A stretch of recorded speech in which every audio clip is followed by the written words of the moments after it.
Hello students, reproduction के दूसरे video में हम आज पढ़ने जा रहे हैं सेक्सुअल रिप्रोडक्शन। ठीक है, तो वीडियो नंबर फर्स्ट जो पार्ट 1 था उसमें हमने पढ़ा था एसेक्सुअल रिप्रोडक्शन के बारे में, और अब वीडियो नंबर 2 में हम पढ़ेंगे सेक्सुअल रिप्रोडक्शन और जितने भी रिमेनिंग पोर्शन है उसके बारे में।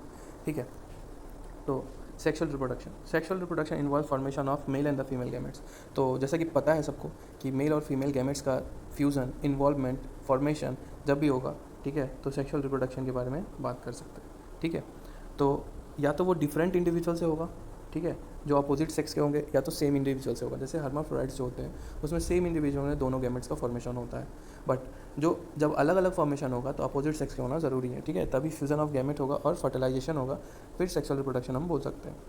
These gamete fuse to form zygote. तो ये जो गैमेट्स हैं फिर वो फर्दर फ्यूज़ होंगे, जाइगोट बनेगा, फिर इम्ब्रियो बनेगा, फिर एक ऑर्गेनिज्म बनेगा which develops to form new organism. ठीक है, it is elaborate, complex and slow process. ठीक है, as compare to asexual reproduction. तो जैसा कि एसेक्सुअल रिप्रोडक्शन में हमने देखा था कि वहाँ पे कुछ ज़्यादा करना नहीं होता, फ्रेगमेंटेशन, वेजिटेटिव रिप्रोडक्शन और भी जितने भी प्रोसेस थे, बाइनरी फिशन, ये सारे एसेक्सुअल रिप्रोडक्शन के मीन्स थे।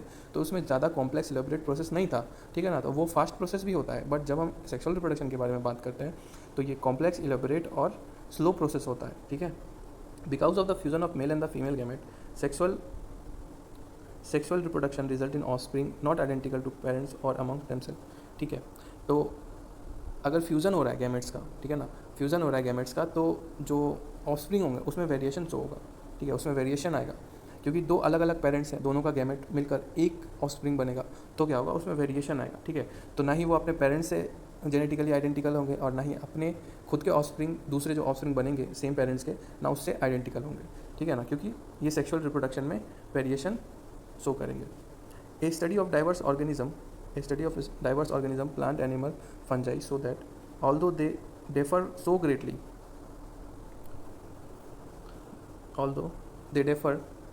greatly, external morphology, internal structure, and physiology. ठीक है, when it comes to sexual mode of reproduction, surprisingly they share a similar pattern. तो जहाँ हम बात कर रहे हैं प्लांट, एनिमल या फंजाई के बारे में, ठीक है, अगर हम बात करते हैं तो उनकी जो मॉर्फोलॉजी है, एक्सटर्नल मॉर्फोलॉजी, इंटरनल स्ट्रक्चर, बहुत चेंजेस है, डिफरेंट ऑर्गेनिज्म है सारे। ठीक है, बट जब हम सेक्सुअल रिप्रोडक्शन के बारे में बात करते हैं उनमें तो सिमिलर पैटर्न होता है। ठीक है, सिमिलर इवेंट्स होते हैं। ठीक है, pre fertilization, post fertilization, fertilization, zygote formation. ठीक है, तो ये सारे इवेंट जो होते हैं वो सेम हो जाते हैं। ठीक है, तो पहले हम कॉमन कैरेक्टरिस्टिक के बारे में बात करेंगे जो सेक्सुअल रिप्रोडक्शन में आते हैं। ठीक है, उसके बाद हम धीरे धीरे आगे ह्यूमन रिप्रोडक्शन जो अगला चैप्टर है हमारा उसमें चलेंगे। ठीक है ना, तो यहाँ पे हम बात करते हैं all organism have to reach certain age of growth and maturity in their life. ठीक है, हर ऑर्गेनिज्म को अपने ग्रोथ में, अपने लाइफ में एक ग्रोथ करने के बाद एक मेच्योरिटी तक पहुँचना होता है, जिसके बाद वो सेक्सुअली रिप्रोड्यूस कर सकते हैं। ठीक है, तो सेक्सुअली रिप्रोडक्शन का जो फेज़ होगा उसके पहले का जो फेज़ होता है उसे हम जुवेनाइल फेज़ कहते हैं। ठीक है, उसे हम क्या कहते हैं, जुवेनाइल फेज़ कहते हैं। उसके बाद जुवेनाइल फेज़ के बाद रिप्रोडक्शन फेज़ आता है। ठीक है, it is known as vegetative phase in the plant, और प्लांट के बारे में जब बात करेंगे तो वेजिटेटिव फेज बोलेंगे। ठीक है, जैसे एसेक्सुअल रिप्रोडक्शन एनिमल के बारे में बोलते थे और वेजिटेटिव प्रोपोगेशन हम प्लांट के बारे में बोलते थे, वैसे ही यहाँ पे जुवेनाइल फेज हम एनिमल के बारे में बोल सकते हैं और प्लांट के लिए वेजिटेटिव फेज बोलेंगे, किसको, जो रिप्रोडक्शन फेज के पहले का फेज होगा। ठीक है, this phase is of variable duration in different organism. तो वाजिब सी बात है, डिफरेंट ऑर्गेनिज्म है तो उसका लाइफ स्पैन भी डिफरेंट होगा, लाइफ स्पैन डिफरेंट होगा तो ग्रोथ पीरियड भी डिफरेंट होगा, ग्रोथ पीरियड डिफरेंट होगा तो जुवेनाइल फेज और वेजिटेटिव फेज जो भी हो वो भी डिफरेंट होगा। ठीक है, the end of the juvenile और vegetative phase which marks the beginning of reproductive phase.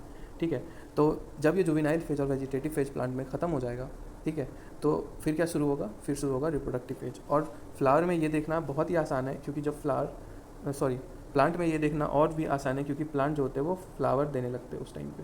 ठीक है, प्लांट जो होते हैं वो क्या है, फ्लावर देने लगते हैं उस टाइम पे, जिससे हमें पता चल जाता है कि उसका रिप्रोडक्टिव फेज आ चुका है। ठीक है, तो यहाँ पे बात किया गया है कुछ प्लांट्स के बारे में, देख लेते हैं हम। ठीक है, how long does it take for marigold, rice, wheat, coconut, mango plant to come to flower. ठीक है, तो यहाँ पे मैं बता देता हूँ कि अगर हम देखें, ठीक है, मैरीगोल्ड के बारे में, ठीक है, अगर हम देखें मैरीगोल्ड के बारे में, राइस के बारे में, वीट के बारे में, ठीक है, तो ये तीनों जो हैं, ये तीनों हैं हमारे एनुअल प्लांट्स। ठीक है, ये हैं एनुअल प्लांट्स। ठीक है, ये जो होता है ये एनुअल प्लांट्स होते हैं और इनका जो पीरियड होता है, ठीक है, रिप्रोडक्टिव पीरियड होता है फ्लावर का, फ्लावर देने तक का, वो होता है 3 मंथ्स, ठीक है। अगर आपको इंपॉर्टेंट लगे तो ये आप लिखना, ठीक है, अगर इंपॉर्टेंट ना लगे तो नहीं लिखना, ठीक है। 3 मंथ्स, ठीक है ना। और यहाँ पर अगर हम देखें कोकोनट के बारे में, मैंगो ट्री के बारे में, ठीक है, तो ये जो कोकोनट और मैंगो ट्री है ये 3 to 8 ईयर्स आफ्टर प्लांटिंग, ठीक है, आफ्टर प्लांटिंग। तो प्लांटिंग के बाद 3 से 8 साल लगते हैं कोकोनट और मैंगो को फ्लावर करने में, ठीक है। और ये जो मैरीगोल्ड, राइस, व्हीट है, ठीक है, इन्हें 3 मंथ्स लगते हैं फ्लावर करने में, ठीक है ना। तो ये कुछ एक्स्ट्रा पॉइंट थे, अगर मन करे तो लिख लेना, नहीं मन करे तो मत लिखना, पीडीएफ नोट्स में सब मिल जाएगा, है ना। इन सम प्लांट्स, फिर हम टेक्स्ट पे आते हैं, in some plants where flower occur more than once, what do you call the inter flowering period, juvenile और मैच्योर, ठीक है। तो हम उसको क्या बोलेंगे, देखो इसमें एक बात है कि उसको हम जुवेनाइल फेज भी बोल सकते हैं, ठीक है, क्योंकि फ्लावर देने के बाद वो फिर अपने आप को तैयार करता है, रिकवर होता है, ठीक है, वापस से फ्लावर देने के लिए, ठीक है। तो एक मैच्योरिटी तो उसका हो चुका है, ठीक है ना, मैच्योर भी नहीं बोल सकते, मैच्योरिटी तक वो पहुंच के वो अपने आप को रिकवरी पीरियड में रखता है, ठीक है ना। उस टाइम पे जब एक बार फ्लावर दे देता है तो उसके बाद वो रिकवरी पीरियड पे रखता है, तभी वो दोबारा फ्लावर दे सकता है, ठीक है। तो जैसा सही लगे आप लिख लेना, ठीक है ना, अपने एनसीईआरटी बुक में। उसके बाद observe a few trees in your area, ये सब बेकार है, फालतू है, तो हम यहाँ से पढ़ेंगे। Plant the annual and the biennial type show clear cut vegetative reproduction and senescent phases, ठीक है। तो जो प्लांट होते हैं एनुअल और बाइनियल के, मतलब कि एक बार जो भी फ्लावर करते हैं अपने लाइफ स्पेन में और 2 बार करते हैं, तो उनमें वेजिटेटिव और रिप्रोडक्टिव और सेनेसेंट फेज मतलब ओल्ड फेज देखने के लिए आराम से मिल सकता है, ठीक है। उसमें हम मतलब छांट सकते हैं कि ये वेजिटेटिव फेज़ है, ये उसका रिप्रोडक्टिव फेज़ है, और ये फेज़ है जब वो अब प्लांट मर जाएगा, ठीक है। बट ऐसा नहीं होता है पेरेनियल स्पीसीज़ में, ठीक है। जब हम पेरेनियल के बारे में बात करते हैं, जो 2 से ज़्यादा बार फ्लावर करते हैं अपने पूरे लाइफ स्पेन में, ठीक है, तो उसके बारे में हम क्लियर कट डिवीज़न नहीं देख सकते हैं वेजिटेटिव, रिप्रोडक्टिव और सेनेसेंट का, बट हम बाइनियल और एनुअल में देख सकते हैं। तो ये काफ़ी इंपॉर्टेंट पॉइंट है, ठीक है। तो इसको आप हाईलाइट कर लेंगे अपने एनसीईआरटी बुक में, ठीक है ना, ये काफ़ी इंपॉर्टेंट पॉइंट है, ठीक है। आगे देखते हैं। If you plant exhibit usual flowering phenomena, unusual flowering phenomena, कुछ प्लांट है जिसमें आपका 2 प्लांट एनसीईआरटी में दिया है, बैम्बू स्पीसीज़, ठीक है, जो अपने पूरे लाइफ स्पेन में, ठीक है, अपने पूरे लाइफ स्पेन में बस एक बार, ठीक है, फ्लावर करता है, ठीक है, एक बार, only once in the lifetime, generally after, कब करेगा वो, 50 साल से 100 साल के बीच में, ठीक है ना, 50 साल से 100 साल तक इसको फ्लावर करने में लग जाता है, ठीक है। Produce large number of fruits and die, ठीक है, उसके बाद वो बहुत large number of fruit produce करने के बाद वो फिर मर जाता है, ठीक है। कौन, बैम्बू ट्री, ठीक है। अब हम बात करें दूसरे प्लांट के बारे में, तो ये है स्ट्रॉबिलेंथस कुंथियाना, ठीक है। ये जनरली आपको केरला, कर्नाटका, तमिलनाडु के आसपास देखने के लिए मिल जाएगा, जिसे हम नीला कुरांजी भी कहते हैं। ये फ्लावर करता है 12 साल में एक बार, ठीक है, वंस इन 12 ईयर्स ये फ्लावर करता है। As many of you would know that, जैसे कि आप जानते हैं कि ये सितंबर अक्टूबर 2016, ठीक है, में एक बार फ्लावर किया था, ठीक है। तो फिर दोबारा ये फ्लावर कब करेगा, तो 12 ईयर अगर ऐड कर देंगे इसमें तो 2018 में फिर से वो फ्लावर कर चुका है, ठीक है।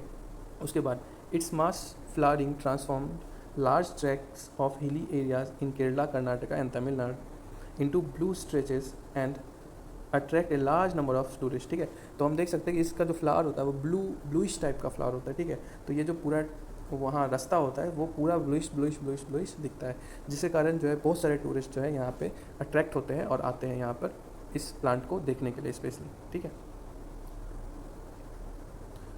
In animal the juvenile phase is followed by morphological and physiological changes prior to active reproductive behavior, ठीक है। तो जैसे ही जुवेनाइल फेज चला जाता है, ठीक है ना, जुवेनाइल फेज के बाद तो वहाँ जब रिप्रोडक्टिव फेज आने लगता है तो बहुत सारे चेंजेस मॉर्फोलॉजिकली एनिमल्स में दिखाई देते हैं, ठीक है। बहुत सारे चेंजेस दिखाई देते हैं, जैसे बॉडी हेयर्स निकल जाते हैं, ठीक है ना। ह्यूमन की बात करें तो बॉडी हेयर्स निकल जाते हैं, लड़कों के मूंछ दाढ़ी निकल जाती है, ठीक है, मेमोरी ग्लैंड डेवलप हो जाती है, ठीक है। तो ये सारे चेंजेस हमें देखने के लिए मिलते हैं जब रिप्रोडक्टिव फेज आ जाता है, तो ठीक। Among animal, for example bird, जैसे हम अगर बर्ड के बारे में बात करें तो ये जो है एग ले करते हैं, ठीक है।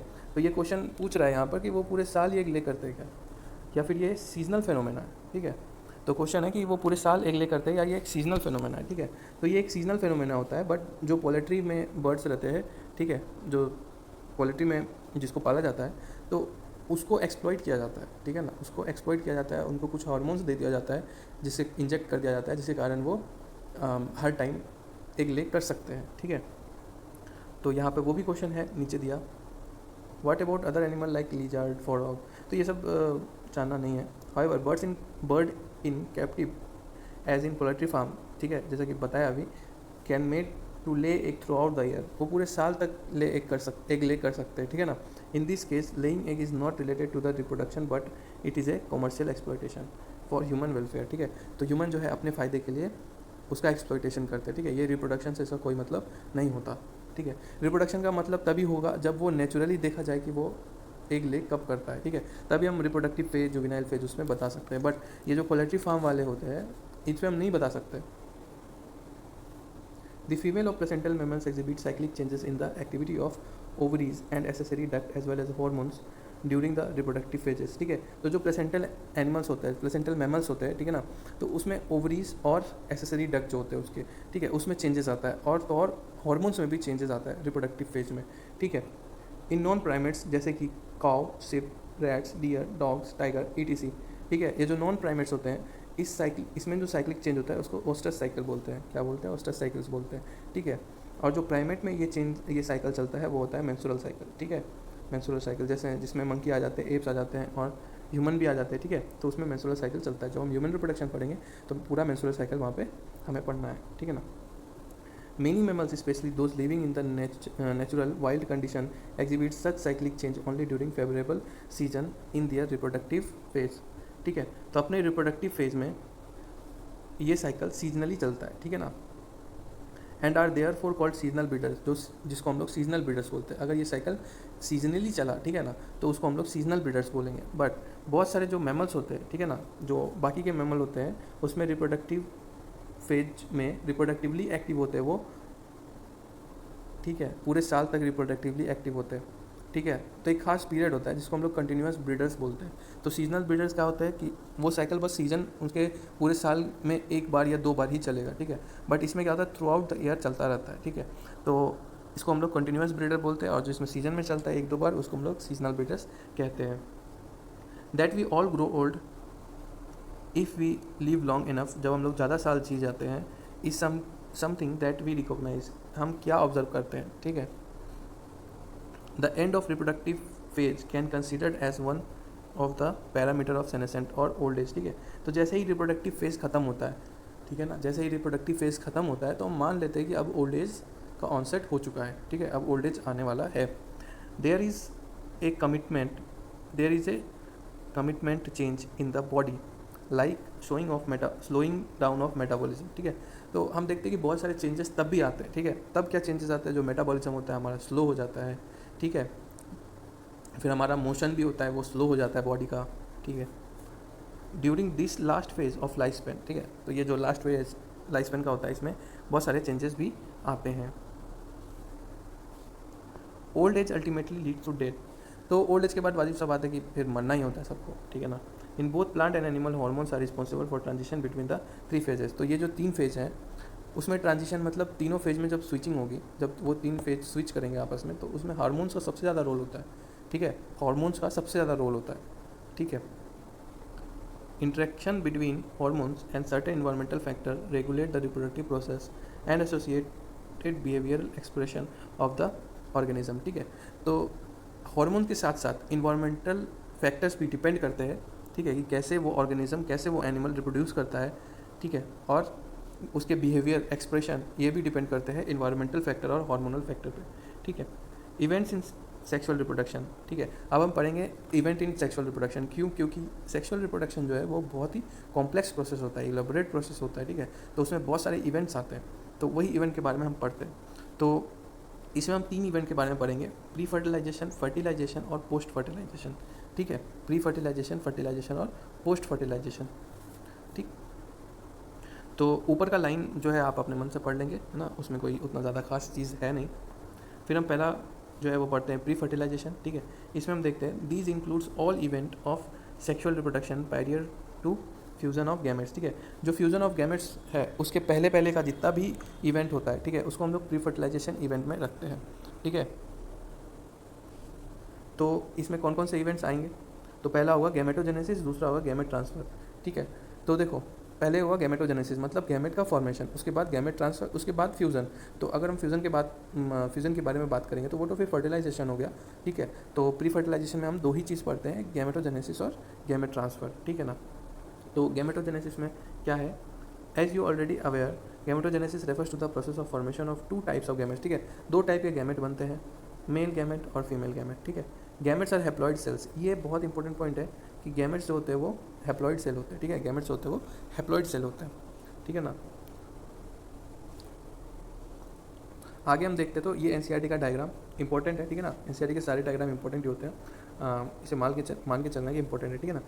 तो एनसीईआरटी से डायरेक्ट क्वेश्चन डायग्राम से आ जाते हैं। तो पहला जो हम देख सकते हैं ये है आइसोगैमेट। आइसोगैमेट्स क्या होता है कि ये दोनों हैं सिमिलर साइज़ के, ठीक है। इसमें हम पता नहीं लगा पाएंगे कि कौन मेल गैमेट है और कौन फीमेल गैमेट है। तो ये है आइसोगैमेट, ठीक है ना। आइसोगैमेट से किसके? क्लाइडोफोरा जो कि एक एल्गा है, ठीक है ना, उसका है ये आइसोगैमेट। अब है दूसरा है जो ये हेट्रोगैमेट है। ये हेट्रोगैमेट है फ्यूकस का जो एक एल्गा है, ठीक है ना। तो ये दोनों ही एल्गा है और ये एक हेट्रोगैमेट और एक है आइसोगैमेट, ठीक है। तो जब हम वहाँ 11th में डाइवर्सिटी पढ़ रहे थे, ठीक है, तब वहाँ पे भी एल्गा आया था, ठीक है। तो जो यहाँ पर एग्जाम्पल है क्लाइडोपोरा, ठीक है, उसको याद रखना कि ये ग्रीन एल्गा है, ठीक है ना। ये क्या है? ये ग्रीन एल्गा है। वहाँ पे भी मैंने बताया था, यहाँ पे भी मैं बता देता हूँ, ये ग्रीन एल्गा है, ठीक है ना। क्लाइडोपोरा क्या है? ग्रीन एल्गा, ठीक है। उसके बाद फ्यूकस, उसके बाद ये है हेट्रोगैमेट, ये भी हेट्रोगैमेट है और ये ह्यूमन का है, ह्यूमन बींग्स का है, होमोसेपियंस, ठीक है। तो एक आइसोगैमेट से दो हेट्रोगैमेट है। हेट्रोगैमेट मतलब जो अलग अलग होंगे, ठीक है, जिसमें ऊगैमेट्स भी हम देख सकते हैं। ऊगैमेट्स क्या होता है? जिसमें जो फीमेल गैमेट होता है वो मेल गैमेट से बड़ा होता है, ठीक है। तो यहाँ पे आप देख सकते हैं कि ये जो फीमेल गैमेट है, ये फीमेल गैमेट है, ये जो मेल गैमेट है छोटा, इससे बहुत बड़ा है, ये ऊगैमेट्स है, ठीक है। ये जो फीमेल गैमेट है ये मेल गैमेट से बहुत बड़ा है, तो ये भी ऊगैमेट्स है, ठीक है। उसके बाद आगे बढ़ते हैं। In some algae the two gametes are so similar, ठीक है। सिमिलर अपीयरेंस के होंगे तो उसको होमोगैमेट्स बोलेंगे और आइसोगैमेट्स बोलेंगे, जैसे हमने ऊपर देखा क्लेडोपोरा में जो कि एक ग्रीन एल्गा है, ठीक है ना। However in majority of sexually reproducing organism gametes produce are of two morphological distinct, जिसको हम लोग हेट्रोगैमेट बोलते हैं, ठीक है ना। मेजॉरिटी सेक्सुअली रिप्रोडक्शन में क्या होगा कि हेट्रोगैमेट प्रोड्यूस करेंगे, ठीक है ना, आइसोगैमेट प्रोड्यूस नहीं करते हैं। In such organism male and the female gamete called male gamete called antherozoid, जिसको हम लोग स्पर्म बोलेंगे, और जो फीमेल गैमेट होगा उसको हम लोग एग और ओवम बोलेंगे, है ना। उसके बाद सेक्सुअलिटी इन ऑर्गेनिज्म। अब हम सेक्सुअलिटी के बारे में बात करते हैं। तो sexual reproduction in organism generally involves the fusion of gametes from two different individual, ठीक है। तो अभी तक जितना हमने पढ़ा इससे तो पता चल ही गया कि सेक्सुअल रिप्रोडक्शन जब होगा तो दो डिफरेंट इंडिविजुअल होंगे, उसके फ्यूजन ऑफ गैमेट से ही सेक्सुअल रिप्रोडक्शन होता है। But this is not always true, ये हमेशा ट्रू नहीं है, ठीक है। अब देखते हैं कहाँ ट्रू नहीं है। From your recollection of example study on, जैसा कि हमने 11th में एग्जाम्पल्स पढ़ा, ठीक है, वहाँ हमने पढ़ा था सेल्फ फर्टिलाइजेशन, ठीक है। सेल्फ फर्टिलाइजेशन क्या होता है? अपने ही पेरेंट्स में फर्टिलाइजेशन हो जाता है, ठीक है ना। पेरेंट्स सिमिलर होता है, पेरेंट्स सेम ही होता है, एक ही पेरेंट होता है, उसमें ही दो बन जाते हैं, मतलब मेल का भी बन जाता है, फीमेल का भी बन जाता है ऑर्गन्स, ठीक है ना। मेल और फीमेल दोनों के ऑर्गन्स डेवलप कर जाते हैं सिंगल पेरेंट में। तो वो जो सेल्फ फर्टिलाइजेशन होता है वो हर्माफ्रोडाइट्स में होता है, ठीक है ना। जैसा कि हमने पहले देखा था अर्थवॉर्म, जैसे कि अर्थवॉर्म में क्या होता है, दोनों ही मेल गैमेट और फीमेल गैमेट दोनों एक में ही बनते हैं, ठीक है। तो इसमें क्रॉस फर्टिलाइजेशन ज़्यादा होता है, ठीक है ना। तो क्रॉस फर्टिलाइजेशन होता है क्योंकि ये दो पेरेंट्स इन्वॉल्व होते हैं, बनता है दोनों में सेम में, बट फर्टिलाइजेशन नहीं होता, ठीक है ना। ये हर्माफ्रोडाइट्स होते हैं बट फर्टिलाइजेशन नहीं होता, ठीक है ना। तो ये एग्जांपल नहीं हो सकता इसका सेल्फ फर्टिलाइजेशन का, ठीक है, इसको याद रखना पड़ेगा। अब यहाँ पे देखते हैं प्लांट में have both male and the female reproduction structure in the same plant, ठीक है। अगर यही प्लांट में सेम प्लांट में होगा तो बाइसेक्सुअल प्लांट होगा वो, ठीक है ना। बाई मतलब दो, दोनों एक में ही है, बाइसेक्सुअल प्लांट, ठीक है। और ऑन डिफरेंट प्लांट जैसे यूनिसेक्सुअल, यूनि मीन्स एक, ठीक है, एक प्लांट में एक होगा, तो यूनिसेक्सुअल या तो मेल होगा या तो फीमेल होगा, बट बाइसेक्सुअल में मेल फीमेल दोनों ही हो सकता है। तो उसमें सेल्फ फर्टिलाइजेशन का प्रोबेबिलिटी बहुत बढ़ जाता है, ठीक है। जैसे पाइसम सेटाइवम पी प्लांट, इसमें सेल्फ फर्टिलाइजेशन होता है, ठीक है ना। ज़्यादा फेवरेबल मतलब ज़्यादा फेवर होता है सेल्फ फर्टिलाइजेशन का, क्रॉस फर्टिलाइजेशन रेयर ही होता है, ठीक है। In several fungi and plant terms as homothallic and monoecious, ठीक है, are use to denote bisexual condition, ठीक है। अगर हम बात करें कुछ प्लांट और फंजाई के बारे में तो होमोथैलिक मतलब एक ही थैलस में दोनों रहेंगे, ठीक है ना, मेल और फीमेल ऑर्गन्स दोनों ही रहेंगे एक ही थैलस में, तो उसको हम लोग मोनोशियस भी बोलते हैं, ठीक है। और जैसा कि ऊपर हमने देखा कि इसको बाइसेक्सुअल भी कह सकते हैं, यानी कि होमोथैलिक, ठीक है। यहाँ पर हम देख सकते हैं कि होमोथैलिक बोले या मोनोशियस बोले या फिर बाइसेक्सुअल कंडीशन बोले, ठीक है, बात सेम ही है, ठीक है ना। अब हम पढ़ते हैं हेटेरोथैलस के बारे में। तो and heterothallic and dioecious are the term use for unisexual condition, ठीक है। तो हेटेरोथैलिक मतलब दूसरे थैलस में, हेट्रो मीन्स अलग अलग, डिफरेंट, थैलस मीन्स जो जहाँ पर अटैच होते हैं, जो फूला हुआ पार्ट होता है, ठीक है, स्वेलन पार्ट होता है फ्लावर में, जहाँ पे स्टेमन और पिस्टल अटैच होते हैं, तो उसको थैलस बोलते हैं, ठीक है।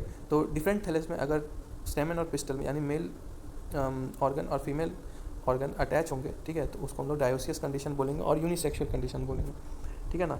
इन फ्लावरिंग प्लांट जहाँ पे भी वर्ड यूज़ होगा आप याद रखना एंजियोस्पर्म, ठीक है, क्योंकि फ्लावरिंग प्लांट जो होता है वो एंजियोस्पर्म ही होते हैं, ठीक है।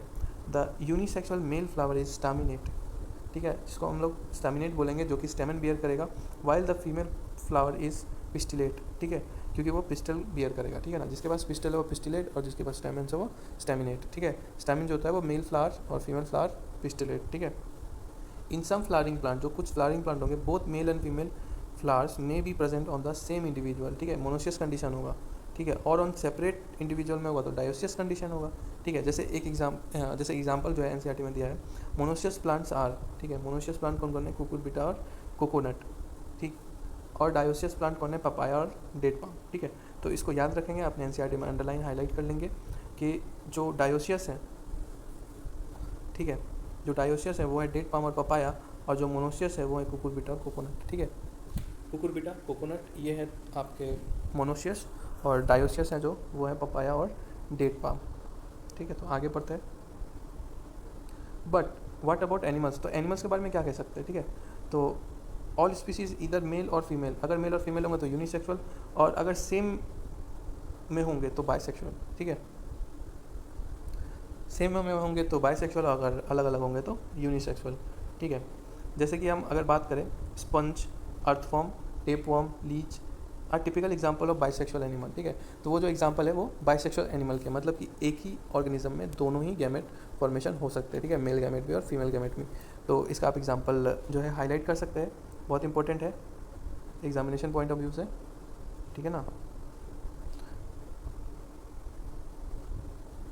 तो ये क्या करते हैं, both male and female reproductive organ को कैरी करते हैं, ठीक है, जिसको हम लोग हर्माफ्रोडाइट्स बोलते हैं। क्या बोलते हैं, हर्माफ्रोडाइट्स। तो इसको भी हाईलाइट कर लेंगे, हर्माफ्रोडाइट्स बोलते हैं हम लोग उसको, ठीक है।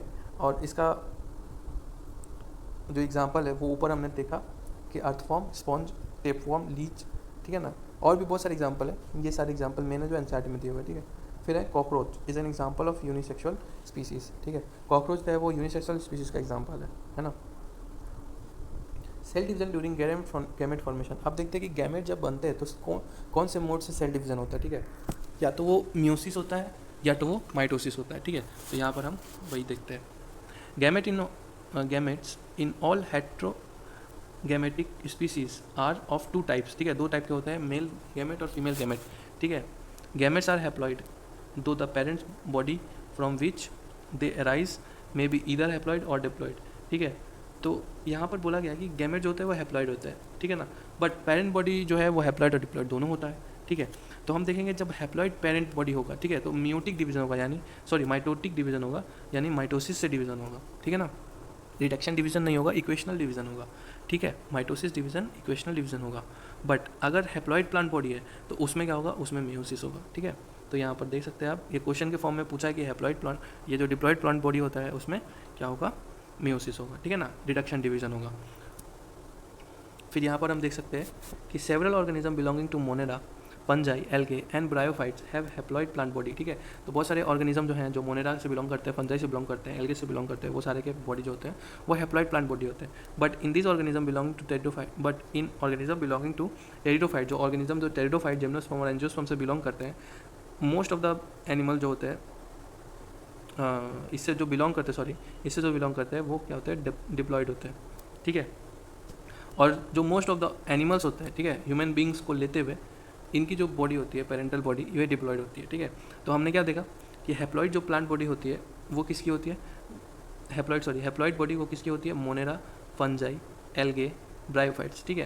तो इसमें जितने भी ऑर्गेनिज्म होते हैं, ठीक है, सेवरल ऑर्गेनिज्म, ठीक ठीक है, तो उसकी जो प्लांट बॉडी होती है वो हैप्लॉइड होती है। बट अगर हम बात करें टेरिडोफाइट्स, जिम्नोस्पर्म, एंजियोस्पर्म, ठीक है, और मोस्ट ऑफ द एनिमल के बारे में, तो उनकी जो प्लांट बॉडी होती है वो डिप्लॉइड होती है। तो जिसकी डिप्लॉइड प्लांट बॉडी होगी उसमें गैमेटोजेनेसिस जो होगा वो by the process of meiosis होगा, और जो हैप्लॉइड प्लांट बॉडी जिसकी होती है, हैप्लॉइड बॉडी होती है, ठीक है ना, उसमें जो भी गैमेटोजेनेसिस होगा वो माइटोसिस से होगा। ठीक है, it is obvious that meiosis is the reduction division. ठीक है, तो जैसा कि हम जानते हैं कि मियोसिस क्या है, वो रिडक्शन डिवीजन है। ठीक है, रिड्यूस कर देता है, जैसे 2n से n में कन्वर्ट हो जाएगा। ठीक है, has occur if diploid plant body has to produce haploid gamete. ठीक है, अगर डिप्लॉयड प्लांट बॉडी होता है 2n है प्लांट बॉडी, तो अगर उसको प्रोड्यूस करना है गैमेट, ठीक है, तो वो by the process of meiosis से करेगा। ठीक है, जैसे कि ये 2n है प्लांट बॉडी, ठीक है, अगर इसको प्रोड्यूस करना है गैमेट, तो गैमेट तो n ही होता है ना, ये गैमेट है, ये तो n ही होगा। तो यहाँ पे जो प्रोसेस होता है वो होता है मियोसिस। ठीक है, यहाँ पे प्रोसेस होगा वो होगा मियोसिस, है ना। और अगर जो मेन प्लांट बॉडी है, पेरेंटल प्लांट बॉडी, वो n है, फिर भी इसको n ही प्रोड्यूस करना है, ठीक है, गैमेट जो होता है वो n ही होता है, तो n ही प्रोड्यूस करना है, तो यहाँ पे होगा माइटोसिस। ठीक है, तो यहाँ पे होगा माइटोसिस। ठीक है, समझ में आ गया, आगे पढ़ते हैं। हाँ, तो यहाँ पर हम देख सकते हैं, ये डायग्राम जो है एनसीईआरटी का बहुत इंपॉर्टेंट हो जाता है। तो यहाँ पर हम देख सकते हैं ये जो है पहला डायग्राम वो अर्थवर्म का है। ठीक है ना, तो ऊपर हमने क्या देखा था, अभी ऊपर हमने देखा था कि अर्थवर्म जो होते हैं, अर्थवर्म, लीच, स्पॉन्ज, टेपवर्म, ठीक है, ये जो होते हैं ये हर्माफ्रोडाइट्स होते हैं, मतलब सेम प्लांट बॉडी में ही दोनों ऑर्गन्स पाए जाते हैं। ठीक है, तो यहाँ पर हम देख सकते हैं कि दोनों ऑर्गन्स जो हैं यहाँ पे हमारे, ठीक है ना, अर्थवर्म के, वो टेस्टिस सैक, ठीक है ना, विच टेस्टिस और ओवरी, देखो दोनों ही ऑर्गन मेल और फीमेल के पाए गए अर्थवर्म में। तो ये क्या है, ये हर्माफ्रोडाइट है। ठीक है ना, ये क्या है, हर्माफ्रोडाइट है। और अगर हम कॉकरोच के बारे में बात करें तो कॉकरोच तो हमारा यूनिसेक्सुअल था। ठीक है ना, तो इसमें दोनों ही अलग अलग ऑर्गेनिजम्स में, मतलब अलग अलग इंडिविजुअल में पाए जाएंगे। जैसे कि आप देख सकते हैं कॉकरोच के बारे में कि एक ए जो है ये है मेल जिसमें टेस्टिस है, ठीक है, और ये जो बी है ये है फीमेल, ठीक है, जिसमें कि ओवरी दिखाया गया है। ठीक है, आ गया समझ में। अब हम यहाँ पर देखते हैं तो ये जो सी है, ये सी का जो डायग्राम है ये है चारा। ठीक है, चारा है ना, तो इसमें भी आप देख सकते हैं कि एंथ्रीडियम और ऊगोनियम, ठीक है, एंथ्रीडियम और ऊगोनियम, ये जो ऊगोनियम है ये डिनोट कर रहा है फीमेल सेक्स ऑर्गन को, और एंथ्रीडियम जो है ये डिनोट कर रहा है मेल सेक्स ऑर्गन को। ठीक है, तो ये भी दोनों में एक ही में प्रेजेंट है, इसका मतलब क्या है, ये बाइसेक्सुअल है। ठीक है ना, ये क्या है, ये बाइसेक्सुअल है। और अगर नीचे आएंगे तो यहाँ पर आप देख सकते हैं मार्केंशिया, ठीक है ना, ये क्या है, ये है मार्केंशिया। तो मार्केंशिया में ये दोनों जो हैं वो अलग अलग इंडिविजुअल प्रेजेंट है, एंथ्रीडियोफोर और आर्किगोनियोफोर। आर्किगोनियोफोर जो है वो फीमेल थैलस है और मेल थैलस है एंथ्रीडियोफोर। ठीक है ना, तो ये दोनों जो है अलग अलग में है, तो यानी ये यूनिसेक्सुअल हो गए। ठीक है ना, ये यूनिसेक्सुअल हो गए। और अगर हम बात करें ये ई डायग्राम का, तो ये ई डायग्राम में स्टैमेंस और कार्पेल दोनों एक में ही है। ठीक है ना, और ये फ्लावर किसका है, और ये फ्लावर जो है ये स्वीट पोटैटो का फ्लावर है। याद रखेंगे ये फ्लावर किसका है, ये स्वीट पोटैटो का है। ठीक है, ये स्वीट पोटैटो का फ्लावर है। तो आप देख सकते हैं कि यहाँ पर नीचे लेबलिंग भी दी हुई है। पहला जो है वो बाइसेक्सुअल एनिमल अर्थवर्म था, ठीक है ना, जैसे कि हमने ऊपर देखा। फिर दूसरा जो था वो कॉकरोच था, बट वो यूनिसेक्सुअल था। और चारा जो है वो मोनोसियस है, बाइसेक्सुअल है। ठीक है, फिर उसके बाद डायोसियस है प्लांट, जो वो मर्केंशिया है, यूनिसेक्सुअल है वो। ठीक है, और बाइसेक्सुअल है स्वीट पोटैटो, है ना।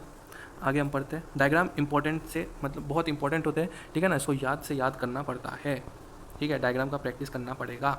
ठीक है, डायग्राम का प्रैक्टिस करना पड़ेगा ताकि डायग्राम आए तो उसमें ज़्यादा टाइम भी ना लगे। ठीक है, और लेवलिंग तुरंत हो जाए हमारी। अब हम देख सकते हैं यहाँ पर गैमेट्स दिए हुए, ठीक है, और मियोसाइट दिया हुआ है। तो आपको ये याद रखना है कि ये जो मियोसाइट है वो जो होता है वो 2n होता है, ठीक है ना, और गैमेट्स होता है वो n होता है। तो जिस सेल से गैमेट बनते हैं उसको हम लोग मियोसाइट सेल बोलते हैं। ठीक है, तो यहाँ पर देख सकते हैं कि ह्यूमन का जो है, ह्यूमन का 46 है और गैमेट में कितना होगा 23, यानी कि n। ये डिप्लॉयड है तो इसका होगा n। ठीक है, हाउस फ्लाई का देख सकते हैं 12 है, तो हाउस फ्लाई का यहाँ पर कितना होगा, यहाँ पे हाउस फ्लाई का गैमेट कितना होगा। ठीक है, तो अगर आप देखेंगे कि हाउस फ्लाई जो है वो 2n होती है, ठीक है ना, हाउस फ्लाई 2n होती है, तो अगर हम इसका गैमेट्स निकालें तो ये आएगा 6। ठीक है, इसका होता है 6। और अगर हम रैट का देखें, ये देखो इसका रिमेंबर करने का टेक्निक मैं बता देता हूँ। ठीक है, बाकी जो भी है इसको आप PDF नोट में देख लेना, है ना, उसमें आपको अच्छे से वहाँ पे मिल जाएगा। तो यहाँ पे मैं रिमेंबर करने का टेक्निक बता देता हूँ बस, कि कैसे इसको याद रखना है। ठीक है, पहले हम देखेंगे फ्रूट फ्लाई। ठीक है, यहाँ पर हम देखेंगे फ्रूट फ्लाई। ठीक है, फिर हम देखेंगे हाउस फ्लाई। फिर हम देखेंगे ओनियन, ठीक है, फिर हम देखेंगे मेज़, ठीक है। तो एज इट इज़ जैसे मैं लिख रहा हूँ वैसे ही आपको भी लिखना है, ठीक है, या तो एनसीईआरटी के साइड में लिख लो या फिर किसी जहाँ पे इंपॉर्टेंट नोट्स लिखते हो वहाँ पे लिख लो, ठीक है। तो याद करने में बहुत ही आसानी हो जाएगी, अभी मैं बता देता हूँ। फिर होगा राइस, है ना, उसके बाद लिखेंगे राइस के बाद एप्पल, ठीक है, फिर लिखेंगे कैट, फिर लिखेंगे रैट, ठीक है, फिर लिखेंगे ह्यूमन, ठीक है, और फिर लिखेंगे पोटैटो, ठीक है। तो अब देखते हैं इसमें जो भी गैमेट्स है, ठीक है ना, हम गैमेट्स याद रखेंगे और मियोसाइट का नंबर 2n अगर 2 से इंटू कर देंगे तो वो निकल जाएगा, ठीक है। तो बहुत ही ईजी टेक्निक है, ठीक है, याद करने का। तो आप लिखते जाएंगे साथ में ही। फ्रूट फ्लाई का जैसे होता है 4, ठीक है, और अगर 2 के डिफरेंस में देखें तो ये हाउस फ्लाई का होता है 6, ठीक है, और ओनियन का होगा 2 के डिफरेंस में 8, ठीक है, मेज का होगा 10, है ना, राइस का होगा 12, ठीक है। एज इट इज़ ऐसे याद करना है, तो फिर याद करने में कोई टेंशन नहीं होगी। फिर उसके बाद ये एप्पल, एप्पल का होगा 17, ये बस याद रखना है कि एप्पल का होगा 17, ठीक है ना, इसे मैं यहाँ पे अंडरलाइन कर देता हूँ, ठीक है। यहाँ पे से 2 के डिफरेंस में चलेंगे। फिर कैट, कैट का होगा 19, ठीक है, रैट, रैट का होगा 21, ठीक है, 19 21। ह्यूमन, ह्यूमन का होगा 23, ये तो ह्यूमन का तो याद रहेगा ना यार, 23, ठीक है। और पोटैटो, ये याद रख लेना, ठीक है ना, पोटैटो का ह्यूमन के बाद ही आता है एक यहाँ पर 24, ठीक है, ये होगा 24, ठीक है। और 3 और याद करना है, ये तो ये सारे हो गए 2 के डिफरेंस वाले, ठीक है ना। और यहाँ पर फिर लिखो डॉग, ठीक है, डॉग का देखो कैसे याद रखना है, ठीक है ना, यहाँ पर 3 डिजिट है DOG, ठीक है, तो पहले लिखेंगे आगे 3, ठीक है, और फिर इसको कर देंगे 3 से इंटू तो हो जाएगा 9, 39, ठीक है, तो डॉग का हो जाएगा 39। फिर 2 का एज इट इज़ याद रखना है, ठीक है ना यार, इसका कोई ट्रिक नहीं है, ठीक है। इसमें याद रखना है बटरफ्लाई, बटरफ्लाई, ठीक है ना, बटरफ्लाई का याद रखो, और एक रखो ओफियोग्लॉसम का, ठीक है, ओफियोग्लॉसम, ठीक है। तो ये दोनों का याद रखेंगे। तो इसका होता है 190, ठीक है, 190, और इसका होता है 630, ठीक है। तो टेबल को भी अपने हिसाब से जो है फिल कर लेंगे, ठीक है ना, यहाँ पे मैंने सबका प्रोवाइड करवा दिया है। तो आप देख लीजिए, इसको याद करने में बहुत आसानी होगी, ठीक है ना। इसी ट्रिक से याद करेंगे, पहले फ्रूट फ्लाई याद करेंगे, हाउस फ्लाई, फिर ओनियन, मेज़, राइस, एप्पल, कैट, रैट, ठीक है, फिर ह्यूमन, फिर पोटैटो, ठीक है। तो पहले 2 के डिफरेंस तक 17 तक आएंगे, एप्पल का याद रखेंगे 17, उसके बाद कैट का 19, रैट का 21, ठीक है। तो ऐसे ऐसे भी आप याद कर सकते हैं एक पॉइंट पे कि कैट, सॉरी, राइस और रैट, ठीक है ना, राइस और रैट, इसमें देखो दोनों आर से शुरू हो रहे हैं, एक का 12 है, एक का उल्टा कर दो 21, ठीक है ना। तो ऐसे भी याद कर सकते हो दोनों का, ठीक है यार, कैसे भी याद करो, बस याद रखना है ना। उसके बाद हम आगे पढ़ते हैं, ठीक है। तो ये तो हो गया गैमेट का नंबर, ठीक है, आगे पढ़ते हैं।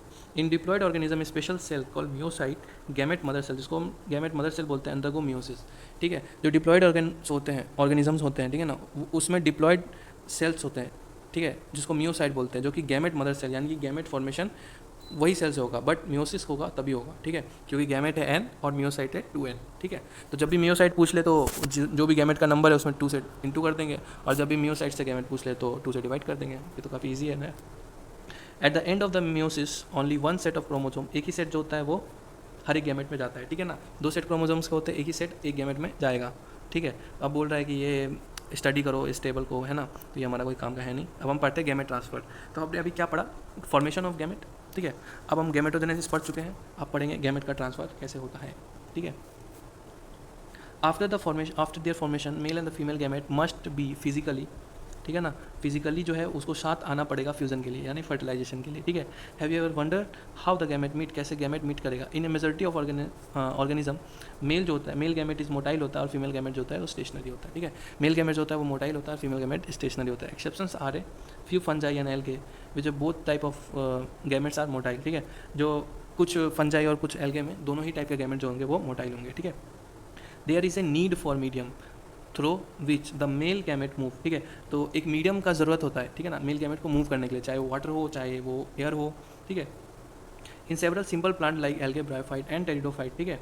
तो याद रखेंगे किसके बारे में अभी बताया जा रहा है, एल्गे, ब्रायोफाइट्स और टेरिडोफाइट, ठीक है। तो मीडियम क्या होगा, water, water is the medium through this gamete transfer takes place, ठीक है, जहाँ से गैमेट ट्रांसफर होगा, ठीक है ना, through the gamete transfer takes place, ठीक है।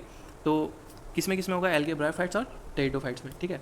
A large number of male gamete however fail to reach the female gamete, ठीक है। तो देखो बहुत, अब जैसे वाटर मीडियम है, ठीक है, तो ज़रूरी तो नहीं है ना यार कि जहाँ पे फीमेल बॉडी है, ठीक है, तो सारे मेल गैमेट्स वहीं पे आ जाए, ठीक है, उनको पता चल जाए कि हाँ वहीं पे फीमेल गैमेट है तो हम वहीं पे चलेंगे, ऐसा नहीं होता, ठीक है।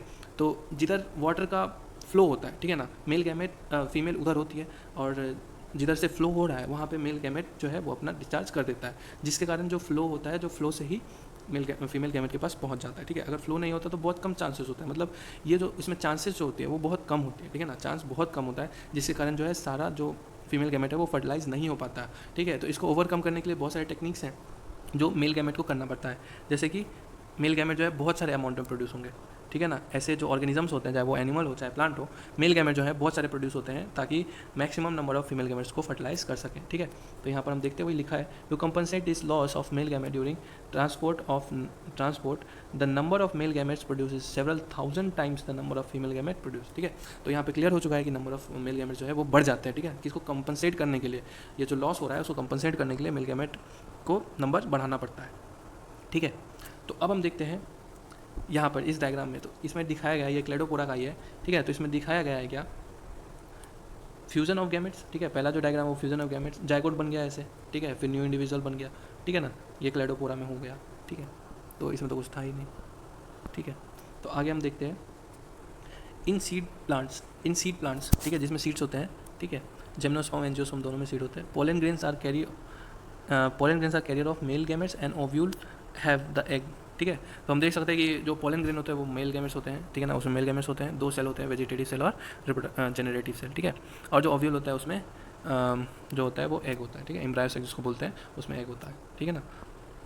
Pollen grains produce in anther, ठीक है, पोलन ग्रेन्स होते हैं वो कहाँ पे प्रोड्यूस होते हैं, वो एंथर में प्रोड्यूस होंगे, ठीक है। Have to transfer to stigma before it can lead the fertilization, ठीक है।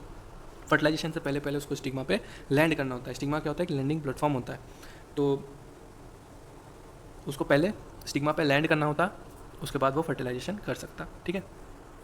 फिर यहाँ देखते हैं इन बायसेक्सुअल जो सेल्फ फर्टिलाइजिंग प्लांट्स होंगे, जैसे कि पी पाइसम सेटाइवम, ठीक है, transfer of pollen grains to the stigma is relatively easy as anther and stigma are located closely to each other, ठीक है।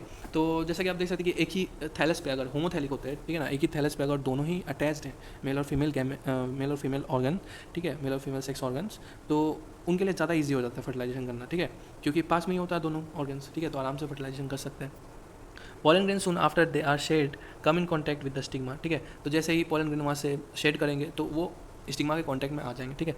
But in cross pollination plant including dioecious plant specialise event call pollination, ठीक है। तो जो जहाँ पे cross fertilisation होता है तो एक इवेंट होता है, ठीक है ना, जो कि बहुत इंपॉर्टेंट होता है, पॉलिनेशन। इसमें क्या होता है कि पोलन ग्रेन्स होता है वो स्टिग्मा पे लैंड कराने होते हैं, ठीक है, by the means of air, by the means of water, by the means of insect, ठीक है, तो उसको लैंड कराना होता है, ठीक है, तभी जाके फर्टिलाइजेशन होता है।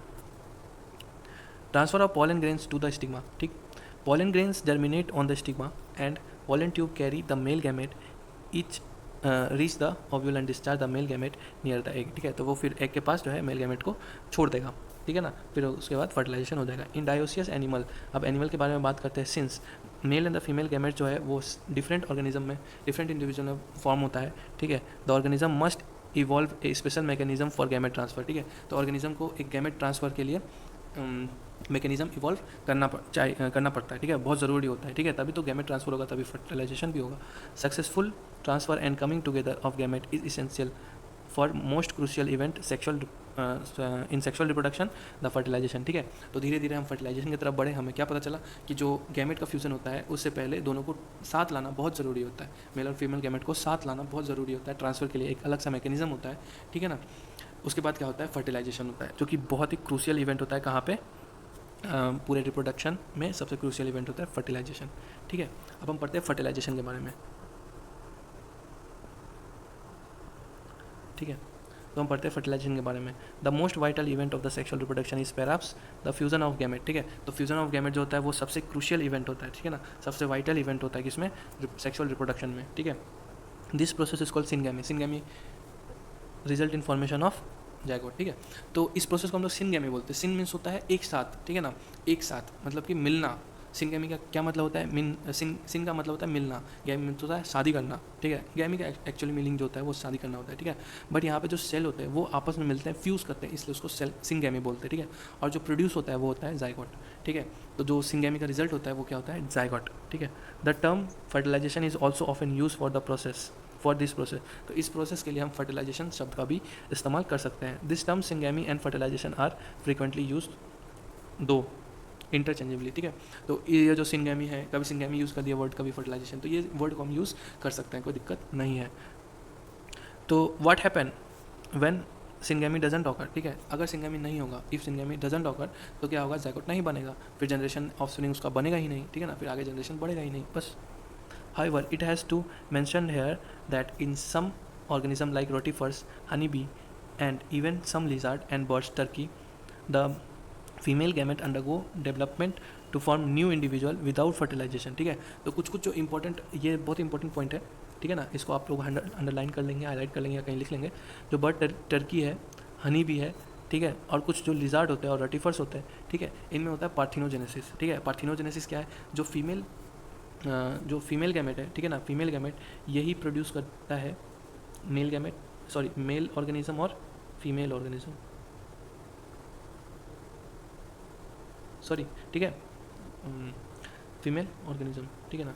तो इसमें देखना होता है कि ये जो फीमेल गैमेट है ये फर्टिलाइज हुआ है या नहीं हुआ है, ठीक है। तो इस पार्थिनोजेनेसिस के बारे में हम डिटेल में पढ़ेंगे आगे वाले चैप्टर में, ठीक है। अभी के लिए ये पढ़ते हैं कि पार्थिनोजेनेसिस होता किस में है, रोटिफर्स, हनी बी, सम लिजार्ड और टर्की बर्ड में भी फर्टिलाइजेशन, मतलब बिना फर्टिलाइजेशन के ही प्रोजेनी बन जाते हैं, ठीक है। तो इस प्रोसेस को हम लोग क्या बोलते हैं, पार्थिनोजेनेसिस, ठीक है। फिर तो सिंगेमी कहाँ होगा, ठीक है, क्वेश्चन है, इस सिंगेमी होगा कहाँ। In most of the aquatic plant, जो एक्वेटिक प्लांट होता है such as majority of algae and fishes as well as amphibians, syngamy occurs in external medium water, ठीक है। तो देखो यार, जो एक्वेटिक प्लांट होते हैं, ठीक है ना, एक्वेटिक प्लांट होते हैं, एल्गे होते हैं, फिशेस होते हैं, ठीक है ना, और ये तुम्हारे एम्फीबियंस होते हैं, ठीक है, जैसे फ्रॉग। तो सिंगेमी जो होता है वो वाटर में होता है, ठीक है ना, बाहर ही होता है। वो फीमेल अपना गैमेट और मेल अपना गैमेट जो है वो डिस्चार्ज कर देंगे वाटर में, और वाटर में ही फर्टिलाइजेशन होगा, बस चांस ऑफ सर्वाइवल कम होता है, ठीक है ना। चांस ऑफ सर्वाइवल क्या होता है, कम होता है। Outside the body of organism, ठीक है, बॉडी के आउटसाइड होगा, ठीक है। तो इसको हम लोग क्या बोलेंगे, एक्सटर्नल फर्टिलाइजेशन, इसको क्या बोलेंगे, एक्सटर्नल फर्टिलाइजेशन, ठीक है। Organisms exhibiting external fertilisation show great synchrony between sexes between the sexes and release large number of gametes into the surrounding medium water in order to enhance the chance of syngamy, ठीक है। तो इनको देखो, syngamy को enhance करना है, ठीक है। तो क्या करना पड़ेगा, दोनों को एक साथ ही, पहले तो दोनों को एक साथ डिस्चार्ज करना पड़ेगा, मेल गैमेट और फीमेल गैमेट को, तभी सिंगेमी का चांस बढ़ सकता है, ठीक है ना। या फिर सेफ प्लेस अगर देख के वहाँ पे डिस्चार्ज करना पड़ेगा, ठीक है। तो सेफ प्लेस भी ज़रूरी है, उसके बाद सिंक्रोनोमी भी ज़रूरी है, ठीक है ना, तालमेल, सिंक्रोनोमी मीन्स तालमेल भी ज़रूरी होता है, ठीक है ना, एक्सटर्नल फर्टिलाइजेशन के लिए। आगे है, this happen in the bony fishes and frogs. देखो आगे ना, ये कहाँ पर होता है, देखने के लिए मिलता है बोनी फिशेस एंड फ्रॉग्स में, ठीक है। Where large number of offsprings are produce, जहाँ पे बहुत सारे ऑफस्प्रिंग जो होते हैं प्रोड्यूस होते हैं, ठीक है ना। A major advantage is that offsprings are extremely vulnerable to predator, ठीक है। ये इसका डिसएडवांटेज है, ठीक है ना, and threatening to their survival up to the adult, ठीक है। तो देखो यार, अगर वाटर में फर्टिलाइजेशन हो रहा है, एक्सटर्नल फर्टिलाइजेशन हो रहा है, तो प्रीडेटर भी वहाँ पे होंगे, ठीक है। तो जैसे ही ये फर्टिलाइजेशन होगा, ठीक है ना, जायगोट बन जाएगा, तो प्रीडेटर, चांसेस तो ये भी है कि प्रीडेटर सबको खा ले, ठीक है। तो बहुत सारे नंबर में ये प्रोड्यूस करते हैं, ठीक है ना, ताकि चांस ऑफ फर्टिलाइजेशन जो बढ़ जाए।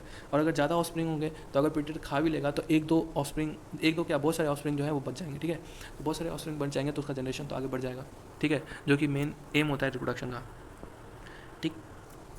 अब देखते हैं कि in many terrestrial organism belonging to the fungi higher animals such as reptiles, birds, mammals and in a majority of plant bryophytes और टेरिडोफाइट, जेमनो और angiosperm, syngamy occurs inside the body of the organism, ठीक है। Syngamy क्या होता है, वो body के अंदर ही होता है, यानी कि इंटरनल फर्टिलाइजेशन होता है, ठीक है। तो इसमें क्या होता है, चांसेस जो है वो बढ़ जाते हैं, ठीक है, सर्वाइवल के चांसेस तो होते हैं, बढ़ जाते हैं। इन this organism egg is formed inside the female body के अंदर ही एक बन जाता है, फ्यूज़ करता है और फ्यूज़ करता है मेल गैमेट के साथ, ठीक है। In organism exhibiting internal fertilization, जो इंटरनल फर्टिलाइजेशन दिखाते हैं, the male gamete is motile, उसमें क्या होता है, मेल गैमेट जो होता है मोटाइल होता है, has to reach the egg, ठीक है ना, एग के पास उसको पहुंचना होता है फ्यूज़ करने के लिए, ठीक है। In these even though the number of sperms produce is very large, ठीक है। इसमें भी क्या होता है, बहुत लार्ज अमाउंट में स्पर्म्स जो है वो प्रोड्यूस होते हैं। There is a significant reduction in number of eggs produce, ठीक है। तो देखा जाए तो फीमेल में एग्स का प्रोडक्शन बहुत कम होता है और मेल में जो है वो गैमेट का प्रोडक्शन बहुत ज़्यादा होता है, ठीक है। In seeded plants however the non motile male gamete are carried to female gamete by pollen tubes, ठीक है। तो जो नॉन मोटाइल होते हैं वो पॉलन ट्यूब के माध्यम से पहुंच जाते हैं फीमेल गैमेट के पास ताकि फर्टिलाइजेशन हो सके, है ना, ताकि फर्टिलाइजेशन हो सके।